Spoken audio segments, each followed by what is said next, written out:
مزید اچھی ویڈیوز کے لیے ہمارے چینل کو سبسکرائب کیجیے۔ میری شادی کو 21 سال گزر گئے تھے۔ آج میری بیوی چاہتی تھی کہ میں کسی اور عورت کو باہر رات کے کھانے کے لیے لے کر جاؤں۔ میری بیوی نے کہا کہ وہ مجھ سے بہت محبت کرتی ہے، لیکن وہ یہ بھی جانتی ہے کہ وہ دوسری عورت بھی مجھ سے بہت محبت کرتی ہے، اور وہ عورت بہت خوش ہوگی اگر میں اس کے ساتھ کچھ وقت گزاروں گا۔ وہ دوسری عورت جس کا ذکر میری بیوی کر رہی تھی وہ کوئی اور نہیں، میری امی تھی۔ وہ 19 سال پہلے بیوہ ہو چکی تھی، لیکن میرا کام اور پھر میرے 3 بچے میرے لیے بڑی ذمہ داری تھی کہ میں بمشکل ہی اپنی امی سے مل پاتا تھا۔ اس رات میں نے اپنی امی کو کال کی اور انہیں کھانے کے لیے مدعو کیا۔ انہوں نے مجھ سے پوچھا کہ میں ٹھیک تو ہوں، کیونکہ آج سے پہلے میں نے کبھی ان کے لیے شاید ایسے وقت نہ نکالا تھا۔ میں نے انہیں بتایا کہ میں ان کے ساتھ کچھ وقت گزارنا چاہتا ہوں۔ وہ یہ سن کر بہت خوش ہوئی، کیونکہ اتنے سال بعد انہیں اپنے بیٹے کے ساتھ وقت گزارنے کا موقع ملا تھا۔ جمعے کے دن آفس سے فارغ ہو کر میں نے انہیں لینے کے لیے پہنچا۔ میں کچھ گھبرا رہا تھا، کیونکہ کچھ بھی ہو اتنے سال بعد اپنی امی سے ملنے میں بھی مجھے ہچکچاہٹ محسوس ہو رہی تھی۔ جب میں پہنچا تو میری امی میرا ہی انتظار کر رہی تھی۔ وہ مجھے دیکھ کر مسکرانے لگی۔ انہوں نے مجھے بتایا کہ انہوں نے اپنے سب دوستوں کو بتایا کہ آج ان کا بیٹا صرف ان کے لیے وقت نکال کر انہیں کھانے پر لے جا رہا ہے۔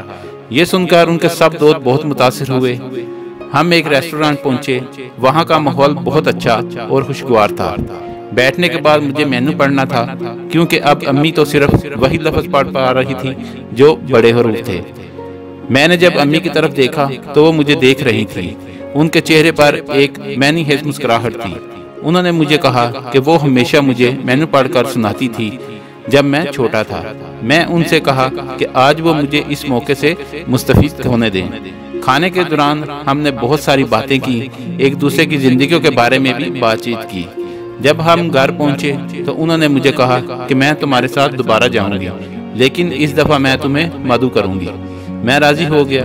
جب میں گھر پہنچا تو میری بیوی نے مجھ سے پوچھا کہ ہماری ملاقات کیسی رہی۔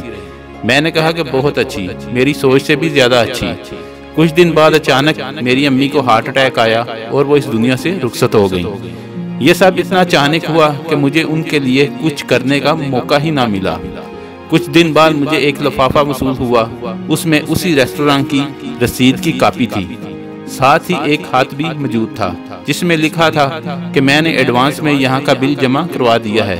مجھے پتا نہیں کہ میں وہاں ہوں گی یا نہیں، لیکن پھر بھی میں نے 2 لوگوں کے لیے جمع کروایا ہے، ایک تمہارے لیے اور ایک تمہاری بیوی کے لیے۔ تم اندازہ بھی نہیں کر سکتے کہ اس رات کی میرے لیے کتنی اہمیت ہے۔ میں تم سے بہت پیار کرتی ہوں میرے پیارے بیٹے۔ اس وقت مجھے اندازہ ہوا کہ وقت پر پیار کا اظہار کتنا ضروری ہوتا ہے، اور خاص کر اپنی فیملی کو وقت دینا جس کے وہ حقدار ہیں۔ زندگی میں فیملی سے زیادہ کوئی چیز ضروری نہیں ہوتی۔ میری آپ کے لیے یہی نصیحت ہے کہ اپنی فیملی کو وقت دیں، کیونکہ اس وقت کو پھر کبھی کے انتظار میں نہیں چھوڑا جا سکتا، کیونکہ پھر کبھی شاید وقت تو ہو پر وہ نہ ہو جسے اس وقت کی ضرورت تھی۔